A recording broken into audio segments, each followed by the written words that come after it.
বিশ্বের সবথেকে লম্বা বাইসাইকেল, যেটা দেখে আপনি অবাক হবেন। বিশ্বের দীর্ঘতম বাইসাইকেল তৈরি করেছে নেদারল্যান্ডসের ৮ জন প্রকৌশলীর একটি দল। এটির দৈর্ঘ্য ১৮০ ফুট ১১ ইঞ্চি।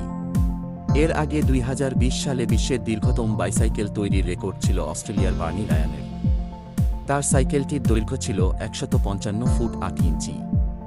নেদারল্যান্ডসের প্রকৌশলীদের তৈরি বাইসাইকেলটির বৈশিষ্ট্য হচ্ছে এটি সহজেই চালাতে পারেন যে কোনো চালক। কয়েকজন মিলে এ সাইকেল চালানো সম্ভব, তবে এটি শহরে নিয়মিত ব্যবহারের উপযোগী নয়। গিনেস ওয়ার্ল্ড রেকর্ডসের তথ্য অনুযায়ী ৩৯ বছর বয়সী প্রকৌশলী ইভান শ্যাকের নেতৃত্বে এই বাইসাইকেল তৈরি হয়েছে। ছোটবেলা থেকেই তিনি এরকম একটি সাইকেল তৈরি করার পরিকল্পনা করেছিলেন। তিনি বলেন, দীর্ঘদিন ধরেই আমি এরকম একটি সাইকেল তৈরির কথা ভাবছিলাম। আমি একবার গিনেস ওয়ার্ল্ড রেকর্ডসের একটি বই পেয়েছিলাম যেখানে আমি এই রেকর্ড দেখেছিলাম। গিনেস ওয়ার্ল্ড রেকর্ডসের তথ্য অনুযায়ী গত ৬০ বছরে বিশ্বের দীর্ঘতম সাইকেলের রেকর্ড অনেকবার ভেঙেছে।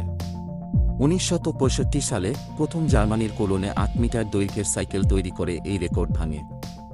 এরপর নিউজিল্যান্ড, ইতালি, বেলজিয়াম, অস্ট্রেলিয়া ও নেদারল্যান্ডসের দুটি দল এই রেকর্ড ভেঙেছে। এই রেকর্ড নতুন করে গড়তে অবসর সময়কে কাজে লাগানোর পরিকল্পনা করেন ইভান। ২০১৮ সালে তিনি শুরু করেন দীর্ঘ বাইসাইকেল তৈরির কাজ। নিজের গ্রাম প্রিন্সেনবিকের এক স্থানীয় অনুষ্ঠানে তিনি দলের বাকি সদস্যদের জোগাড় করেন। তিনি বলেন, তার গ্রামটি স্বেচ্ছাসেবক ও কারিগরি দক্ষ লোকজনে ভরা।